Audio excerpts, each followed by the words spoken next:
गणेशकडे। आणि आज महाराष्ट्रासह आणखी काही राज्यांमध्ये मतदान होते। जाणून घेऊया गणेशकडून काय नेमकी परिस्थिती असणार आहे। गणेश, एकंदरीतच महाराष्ट्रासह आणखी 13 राज्यांमध्ये आज मतदान होते।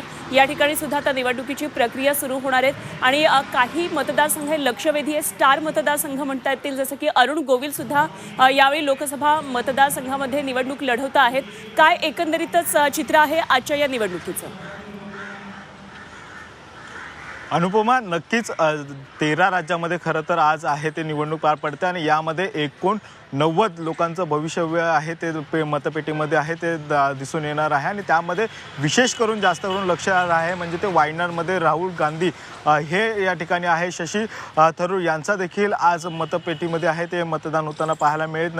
हेमा मालिनी असतील यांचं देखील मतदान होतील आणि त्यामुळे उत्तर प्रदेश, महाराष्ट्र, केरळ, आसाम, जम्मू काश्मीर अशा महत्त्वाच्या ठिकाणचं हे मतदान आज पार पडताना पाहायला मिळणार आहे। आणि काही संवेदनशील भागामध्ये देखील पोलिसांचा चोख बंदोबस्त आहे। विशेष करून महाराष्ट्रामध्ये पंतप्रधान नरेंद्र मोदी यांचं विशेष लक्ष देखील यावेळेस पाहायला मिळते, कारण की महाराष्ट्रामधून 45 पेक्षा जास्त जागा या ठिकाणी मिळवायच्या आहेत आणि यासाठी मोदींनी दुसऱ्या टप्प्यात देखील मोठ्या प्रमाणामध्ये सभा घेतलेल्या पाहायला मिळाल्या। त्यामुळे महाराष्ट्रातल्या ह्या 8 जागा देखील या महत्त्वाच्या ठरल्या जात आहेत। काही महाविकास आघाडी आणि महायुती या दोघांमध्ये आहेत त्या मोठ्या प्रमाणामध्ये एकामेकांवर टीका आहे त्या पाहायला मिळाल्या होत्या। त्यामुळे नेमकं या 8 जागा देखील अत्यंत महत्त्वाच्या, कारण की पहिल्या टप्प्यामध्ये आहे ते मतदानाचा टक्का देखील कमी झाला होता।